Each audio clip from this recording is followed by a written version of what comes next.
ಸರ್ಕಾರ ಮತ್ತು ಗೌರ್ನರ್ ಮಧ್ಯೆ ದಿನೇ ದಿನೇ ಸಮರ ತಾರಕಕ್ಕೇರ್ತಾ ಇದೆ.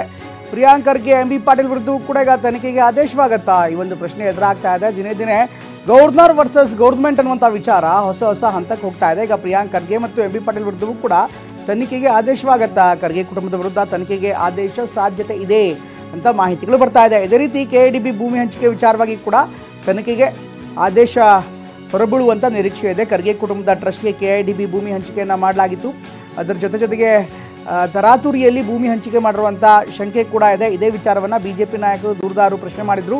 ಅರ್ಜಿ ಸಲ್ಲಿಕೆ ಆದ 2 ದಿನಗಳಲ್ಲಿ ಭೂ ಹಂಚಿಕೆ ಆಗಿತ್ತು, ಇದು ಹೇಗೆ ಸಾಧ್ಯ ಅಂತ ದೂರುದಾರರು ಕೂಡ ಪ್ರಶ್ನೆ ಮಾಡಿದರು. ಭೂಮಿ ಹಂಚಿಕೆ ನಿಯಮದಲ್ಲಿ ಲೋಪ ಆಗಿರೋ ಬಗ್ಗೆ ಅನುಮಾನ ವ್ಯಕ್ತಪಡಿಸಿದರು. ಇನ್ಫ್ಯಾಕ್ಟ್ ಇದೇ ವಿಚಾರಕ್ಕೆ ಸಂಬಂಧಪಟ್ಟಂತೆ ಇನ್ನಷ್ಟು ಹೆಚ್ಚಿನ ತನಿಖೆ ಆದರೂ ಕೂಡ ಅಚ್ಚರಿ ಏನಿಲ್ಲ. ಯಾಕೆಂದರೆ ಈಗಾಗಲೇ ಮುಖ್ಯಮಂತ್ರಿ ಸಿದ್ದರಾಮಯ್ಯ ವಿರುದ್ಧ ಮೂಡಾ ಪ್ರಕರಣದಲ್ಲಿ ರಾಜ್ಯಪಾಲರು ನಡೆ ಇಟ್ಟಿರುವಂಥದ್ದು, ಅತ್ತ ಹೈಕೋರ್ಟ್ ಕೂಡ ರಾಜ್ಯಪಾಲರ ಕ್ರಮವನ್ನು ಪುರಸ್ಕರಿಸಿರುವಂಥ ಹಿನ್ನೆಲೆ ರಾಜ್ಯಪಾಲರು ಈಗಾಗಲೇ ಇನ್ನಿತರ ಸಚಿವರ ವಿರುದ್ಧ ಇರುವಂಥ ಅನೇಕ ದೂರುಗಳಿದೆ, ಅದನ್ನೂ ಕೂಡ ಈಗ ತನಿಖೆಗೆ ಆದೇಶಿಸ್ತಾರಾ ಈ ಒಂದು ಪ್ರಶ್ನೆ ಎದುರಾಗ್ತಾ ಇದೆ. ಒಟ್ಟಿನಲ್ಲಿ ಸರ್ಕಾರ ವರ್ಸಸ್ ಗೌರ್ನರ್ ಅನ್ನುವಂಥ ಹಂತ ಈಗ ರಾಜಕಾರಣದಲ್ಲಿ ಕಾಣಿಸ್ತಾ ಇದೆ. ಹೀಗಾಗಿ ಮುಂದಿನ ಹಂತದಲ್ಲಿ ಏನಾಗುತ್ತೆ, ಈಗಾಗಲೇ ದೂರು ದಾಖಲಾಗಿದೆ ಅವರ ವಿರುದ್ಧ, ಜೊತೆಗೆ ಇನ್ನಿತರ ಸಚಿವರ ಹೆಸರನ್ನ ಕೂಡ ಉಲ್ಲೇಖ ಮಾಡಿ ಅವರ ವಿರುದ್ಧವೂ ಕೂಡ ದೂರು ದಾಖಲಾಗಿದೆ. ಒಟ್ಟಿನಲ್ಲಿ ಈಗ ಮುಖ್ಯಮಂತ್ರಿಗಳ ಪ್ರಕರಣ ಒಂದು ಕಡೆ ಆದರೆ ಇನ್ನಿತರ ನಾಯಕರ ಪ್ರಕರಣಗಳೇನಿದೆ, ರಾಜ್ಯಪಾಲರ ಮುಂದೆ ಇರುವಂಥ ದೂರುಗಳನ್ನು ರಾಜ್ಯಪಾಲರು ಏನು ಮಾಡ್ತಾರೆ, ಅದನ್ನು ಯಾವ ರೀತಿ ಕ್ರಮ ವಹಿಸ್ತಾರೆ ಅನ್ನೋದು ಕೂಡ ದೊಡ್ಡ ಪ್ರಶ್ನೆ ಆಗಿದೆ. ರೈಟ್, ಈ ಬಗ್ಗೆ ಇನ್ನಷ್ಟು ಹೆಚ್ಚಿನ ಮಾಹಿತಿಯನ್ನು ನೀಡ್ತಾರೆ ನಮ್ಮ ಪ್ರತಿನಿಧಿ ಪ್ರಸನ್ನ, ನೇರ ಸಂಪರ್ಕದಲ್ಲಿ ಜಾಯ್ನ್ ಆಗ್ತಾರೆ. ಪ್ರಸನ್ನ, ಈ ಎಲ್ಲ ಡೆವಲಪ್ಮೆಂಟ್ಗಳನ್ನು ನೋಡ್ತಾ ಇದ್ದರೆ ಪ್ರಮುಖವಾಗಿ ರಾಜಕಾರಣದಲ್ಲಿ ಹಿಂದೆ ನಾವು 2008ರಿಂದ 2013 ನಡುವೆ ಯಾವ ರೀತಿ ಗೌರ್ಮೆಂಟ್ ವರ್ಸಸ್ ಗೌರ್ನರ್ ಅನ್ನುವಂಥ ಒಂದು ಸನ್ನಿವೇಶ ಎದುರಾಗಿತ್ತು. ಆಗ ಯಡಿಯೂರಪ್ಪ ವರ್ಸಸ್ ಹಂಸರಾಜ್ ಭಾರದ್ವಾಜ್ ಅನ್ನುವಂಥ ಒಂದು ಸನ್ನಿವೇಶ ಇತ್ತು. ಈಗ ಅದೇ ಹೊಸದಾಗಿ ನಿರ್ಮಾಣ ಆಗಿದೆ ಅದೇ ರೀತಿಯಂಥ ಸನ್ನಿವೇಶ. ಈಗ ಸಿದ್ದರಾಮಯ್ಯ ವರ್ಸಸ್ ತಾವರ್ಚಂದ್ ಗೆಹ್ಲೋಟ್ ಅನ್ನುವಂಥ, ಅಂದರೆ ಸರ್ಕಾರ ವರ್ಸಸ್ ಗೌರ್ನರ್ ಅನ್ನುವಂಥ ಪರಿಸ್ಥಿತಿ ನಿರ್ಮಾಣವಾಗಿದೆ. ಅತ್ತ ಮೂಡಾ ಪ್ರಕರಣದಲ್ಲಿ ರಾಜ್ಯಪಾಲರು ಮುಖ್ಯಮಂತ್ರಿ ವಿರುದ್ಧ ತನಿಖೆಗೆ ಆದೇಶ ಕೊಡ್ತಾ ಇದ್ದಂತೆ ಅದನ್ನು ಹೈಕೋರ್ಟ್ ಎತ್ತಿ ಹಿಡಿತಾ ಇದ್ದಂತೆ ಇನ್ನಿತರ ಸಚಿವರ ವಿರುದ್ಧ ದೂರ ಏನಾಗಿದೆ, ಅದು ಕೂಡ ಮುಂದೆ ಏನಾಗುತ್ತೆ ಅನ್ನುವಂಥ ಸಹಜವಾದಂಥ ಪ್ರಶ್ನೆ ಉದ್ಭವ ಆಗಿದೆ. ಇದೇ ಪ್ರಕರಣಕ್ಕೆ ಸಂಬಂಧಪಟ್ಟಂತೆ ಸಚಿವರ ವಿರುದ್ಧವೂ ಕೂಡ ರಾಜ್ಯಪಾಲರು ಇದೇ ಮಾದರಿಯ ಕ್ರಮವನ್ನು ಕೈಗೊಳ್ಳುವಂಥ ಸಾಧ್ಯತೆ ಇದೆಯಾ?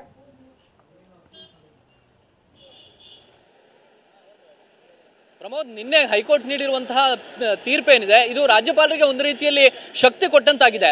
ರಾಜ್ಯಪಾಲರು ತಮ್ಮ ವಿವೇಚನೆಯನ್ನು ಬಳಸಿ 17A ಅಡಿಯಲ್ಲಿ ತೆಗೆದುಕೊಂಡಿರುವಂತಹ ನಿರ್ಧಾರ ಸರಿ ಅನ್ನುವಂತಹ ತೀರ್ಪೇನಿದೆ ಇದು ಈಗ ರಾಜ್ಯಪಾಲರು ಮತ್ತು ರಾಜ್ಯ ಸರ್ಕಾರದ ನಡುವೆ ಸಂಘರ್ಷ ಕಳೆದ 2 ತಿಂಗಳಿಂದ ನಿರಂತರವಾಗಿ ನಡೀತಾ ಇದೆ. ಅದು ಮತ್ತಷ್ಟು ತಾರಕಕ್ಕೆ ಏರುತ್ತಾ ಅನ್ನುವಂತಹ ಅನುಮಾನಗಳಿಗೆ ಕಾರಣವಾಗ್ತಾ ಇದೆ. ಸಚಿವ ಸಂಪುಟ ತೆಗೆದುಕೊಳ್ತಾ ಇರುವಂತಹ ನಿರ್ಣಯ ಮತ್ತು ರಾಜ್ಯ ಸರ್ಕಾರದ ಪ್ರತಿ ನಡೆಯ ಬಗ್ಗೆಯೂ ಕೂಡ ಇದೀಗ ಗವರ್ನರ್ ಗಮನವನ್ನು ಹರಿಸ್ತಾ ಇದ್ದಾರೆ. ಇದೀಗ ರಾಜ್ಯಪಾಲರ ಮುಂದೆಯೂ ಕೂಡ ಸಚಿವರ ವಿರುದ್ಧ ಹಲವಾರು ದೂರುಗಳು ಅವರ ಟೇಬಲ್ ಮೇಲಿವೆ. ಇದೇ ಕಾರಣಕ್ಕೋಸ್ಕರ ಇದೀಗ ಸಿದ್ದರಾಮಯ್ಯನವರ ಪ್ರಕರಣದಲ್ಲಿ, ಮೂಡಾ ಪ್ರಕರಣದಲ್ಲಿ ರಾಜ್ಯಪಾಲರು ಯಾವ ಕ್ರಮವನ್ನು ಅನುಸರಿಸಿದ್ರು ಅದೇ ಮಾದರಿಯನ್ನ ಉಳಿದಂತಹ ದೂರುಗಳ ವಿಚಾರದಲ್ಲೂ ಕೂಡ ಅನುಸರಿಸುವಂತಹ ಸಾಧ್ಯತೆ ದಟ್ಟವಾಗಿದೆ.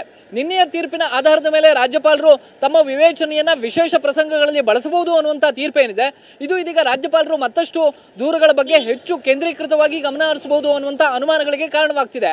ಇದೀಗ ರಾಜ್ಯಪಾಲರ ಮುಂದೆ ಸಚಿವ ಎಂಬಿ ಪಾಟೀಲ್ ಅವರಿಗೆ ಸಂಬಂಧಪಟ್ಟಂತಹ ದೂರಿದೆ. ಕೆಡಿಬಿ ಜಮೀನನ್ನ ಬೇರೆ ಬೇರೆ ಸಂಘ ಸಂಸ್ಥೆಗಳಿಗೆ ಸಿಎ ನಿವೇಶನಗಳನ್ನ ಅಕ್ರಮವಾಗಿ ಹಂಚಿಕೆ ಮಾಡಿದ್ದಾರೆ ಎನ್ನುವಂತಹ ದೂರನ್ನ ಸಾಮಾಜಿಕ ಹೋರಾಟಗಾರ ದಿನೇಶ್ ಕಲ್ಲಳ್ಳಿ ಅವರು ಕೊಟ್ಟಿದ್ರು. ಆ ದೂರಿನಲ್ಲೂ ಕೂಡ ಪ್ರಾಸಿಕ್ಯೂಷನ್ಗೆ ಕೊಡಬೇಕು, ವಿಚಾರಣಾ ಅನುಮತಿಯನ್ನು ಕೊಡಬೇಕು ಅನ್ನುವಂತಹ ಪ್ರಸ್ತಾಪವನ್ನು ಮಾಡಲಾಗಿದೆ. ಅದರ ಬಗ್ಗೆಯೂ ಕೂಡ ಇದೀಗ ಸರ್ಕಾರದ ಮುಖ್ಯ ಕಾರ್ಯದರ್ಶಿಗೆ ರಾಜ್ಯಪಾಲರು ವರದಿಯನ್ನು ಕೇಳಿದ್ದಾರೆ ಮತ್ತು ಕಾನೂನು ಸಲಹೆಯನ್ನು ಕೂಡ ಪಡೆದುಕೊಂಡಿದ್ದಾರೆ ಈ ಪ್ರಕರಣದಲ್ಲಿ ಏನು ಮಾಡಬಹುದು ಅಂತೇಳಿ. ಇದರ ಜೊತೆಗೆ ಪರ್ಟಿಕ್ಯುಲರ್ ಆಗಿ ಪ್ರಿಯಾಂಕ್ ಖರ್ಗೆ ಅವರ ಕುಟುಂಬಸ್ಥರಿಗೆ ಸೇರಿರುವಂತಹ ಸಿದ್ಧಾರ್ಥ ವಿಹಾರ ಟ್ರಸ್ಟ್ಗೂ ಕೂಡ ಇದೇ ಕೆಐಡಿಬಿಯಿಂದ 5 ಎಕರೆ ಜಮೀನು ಮಂಜೂರಾಗಿತ್ತು. ಸಂಬಂಧವೇ ಇಲ್ಲದಂತಹ ಮತ್ತು ಆ ಒಂದು ಫೀಲ್ಡ್ನಲ್ಲಿ ಎಕ್ಸ್ಪರ್ಟ್ ಅಲ್ಲದಂತಹ ಸಿದ್ಧಾರ್ಥ ವಿಹಾರ ಟ್ರಸ್ಟ್ ಹೇಗೆ ಕೆಐಡಿಬಿಯ 5 ಎಕರೆ ನಿವೇಶನವನ್ನು ಪಡೆದುಕೊಳ್ತು ಅನ್ನುವಂಥ ಅನುಮಾನಗಳು ಇದೀಗ ಬಿಜೆಪಿ ನಾಯಕರ ದೂರಿನಲ್ಲಿ ಪ್ರಸ್ತಾಪ ಆಗಿದೆ. ಚಲವಾದಿ ನಾರಾಯಣ ಸ್ವಾಮಿ ಅವರು ಕೂಡ ನೇರವಾಗಿ ಪ್ರಿಯಾಂಕ್ ಖರ್ಗೆ ಅವರ ವಿರುದ್ಧ ಮತ್ತು ಮಲ್ಲಿಕಾರ್ಜುನ್ ಖರ್ಗೆ ಅವರ ಕುಟುಂಬಸ್ಥರ ವಿರುದ್ಧ ರಾಜ್ಯಪಾಲರಿಗೆ ದೂರನ್ನು ಕೊಟ್ಟಿದ್ದಾರೆ. ಆ ಪ್ರಕರಣಕ್ಕೆ ಸಂಬಂಧಪಟ್ಟ ಹಾಗೆಯೂ ಕೂಡ ರಾಜ್ಯಪಾಲರು ಕಾನೂನು ಸಲಹೆಯನ್ನು ಪಡೆದುಕೊಂಡಿದ್ದಾರೆ.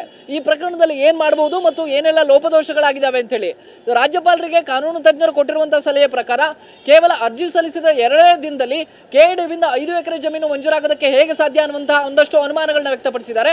ಈ ಕಾರಣಕ್ಕೋಸ್ಕರ ಇದೀಗ ಸಿದ್ದರಾಮಯ್ಯನವರ ಮಾಡೆಲ್ ಅನ್ನ ಉಳಿದಂತಹ ಸಚಿವರಿಗೂ ಕೂಡ ರಾಜ್ಯಪಾಲರು ಅನ್ವಯಿಸುವಂತಹ ಸಾಧ್ಯತೆ ಇದೆ. ನಿನ್ನೆಯ ತೀರ್ಪಿನ ಆಧಾರದ ಮೇಲೆ ವಿವೇಚನೆಯನ್ನ ಬಳಸಬಹುದು ಅನ್ನುವಂತ ಏನು ಕೋರ್ಟ್ ತೀರ್ಪಿದೆ, ಅಭಿಪ್ರಾಯ ಇದೆ. ಇದು ರಾಜ್ಯಪಾಲರಿಗೆ ಮತ್ತಷ್ಟು ಪುಷ್ಟಿ ಕೊಡಬಹುದು ಮತ್ತು ಪ್ರಿಯಾಂಕ್ ಖರ್ಗೆ ಅವರ ಪ್ರಕರಣ ಮತ್ತು ಎಂಬಿ ಪಾಟೀಲ್ ಅವರ ಪ್ರಕರಣದಲ್ಲೂ ಕೂಡ ಇದೇ ಮಾಡೆಲ್ ಅನ್ನ ರಾಜ್ಯಪಾಲರು ಅನುಸರಿಸಿದ್ರೆ ಆಶ್ಚರ್ಯ ಇಲ್ಲ. ಪ್ರಮೋದ, ಥ್ಯಾಂಕ್ ಯು ಪ್ರಸನ್ನ ಎಲ್ಲ ಮಾಹಿತಿಯಾಗಿ.